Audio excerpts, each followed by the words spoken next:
Hi guys, welcome back here in our YouTube channel. Kung bago ka pa lang dito, don't forget to like, share, and subscribe sa ating YouTube channel for more helpful online tutorials.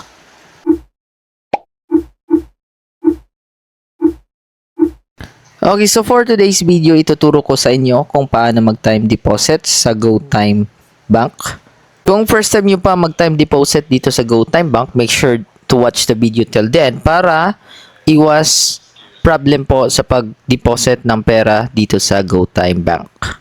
Okay, so simulan na po natin. Open lang natin ang ating GoTime application. So make sure na may GoTime Bank na po tayo. Ayan. So na-open na po natin. So dito sa dashboard, i-click lang natin yung USD Time Deposit. Ayan. So click natin yung USD Time Deposit. Tap lang natin yan. Okay, so dito, no, make your USD do more without extra effort. Then earn more from your USD while wait. So maka-earn tayo gamit lang ang USD. So i-convert yung pera natin into US dollar. Then lock in term, not your money. So malalak ito, meaning hindi pa natin mawi-withdraw until 3 months or 9 months depende po sa pag-adjust mo sa iyong maturity. Then access your funds within Matter, no? Na you can redeposit or you can withdraw it. Then click lang natin yung explore. Ayan. Okay, so sinabi dito is earn more interest the longer you save. As you can see, if you save longer, let's just for example, you set it into 3 months, no? Isinit natin yung ating deposit into 3 months, might be 2% per year po tayo, whereas if 6 months may 2.5 per year po tayo na interest. Okay, so pag goods na po tayo, open lang natin yung new account, may plus dyan, tap lang po natin yan. Ayan. Okay, so dito may new USD time deposit po tayo. Ang ilagay natin dito is yung conversion ng US dollar. Ayan, select lang natin kung ano yung term. It could be 3 months or 6 months. Since sa akin is applicable yung 3 months, kaya clinic ko na yung 3 months. Mas good sa akin yung 3 months kasi hindi malayo. Ayan. So, pagkatapos nating maklik yan, isiset na po natin yung magkano ang ilalagay natin. 56, hindi po yung peso, kundi dollar conversion po. May 8.62 dyan. Ayan.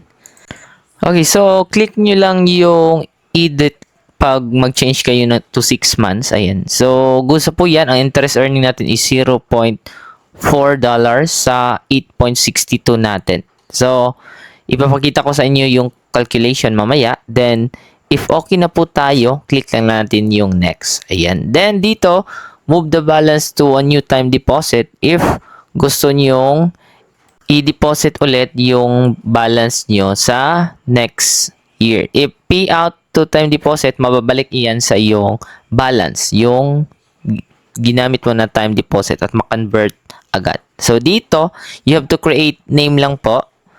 Ayan. So, create name, account name. Ayan. First time. So, first time kong mag-deposit dito. Then, click lang natin yung next. Ayan. Pagkatapos niyan, click lang natin yung next. Ayan. So, the interest you will earn subject to 20%. If you close the account before maturity, you will not earn the interest, of course. The payout amount will transfer to deposit in PHP, no? Into Philippine Peso. Then, exchange rate will be based on closure date. Ayan. So, next is, ayan na po, in 3 months, yun ang kinikita natin. 2% per year. Okay, so dito, click lang natin yung confirm. Ayan.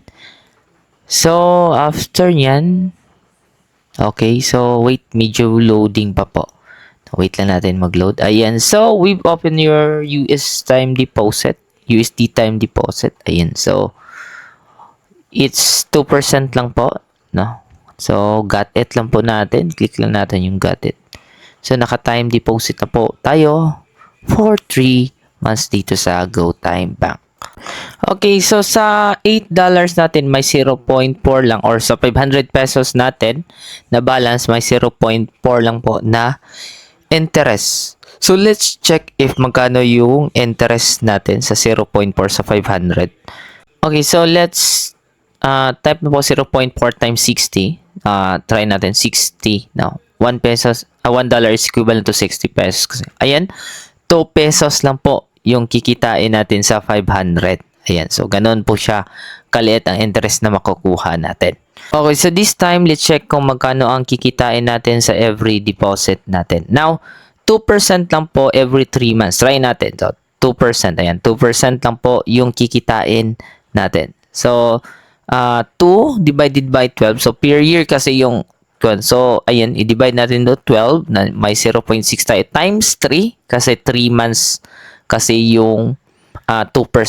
Ayan, so may 0.5 po tayo. So, 0.5% every month po yan ay every 3 months. Ayan, so bakit ganun yung kaliit yung kita natin? Ayan, so sa 535, let's divide it magkano yung 0.4.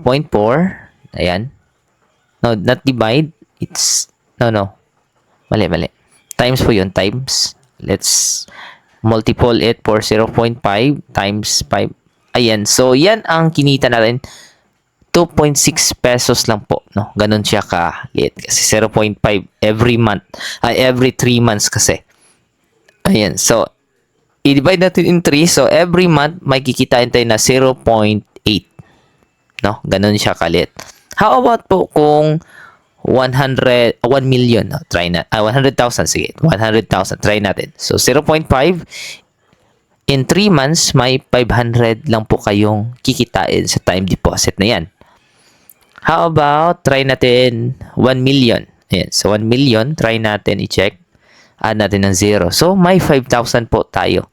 So, within 3 months po yan Within 3 months. Pero if you are going to divide every month, ayan. So, i-divide natin yan. Magkano kikitain natin every month.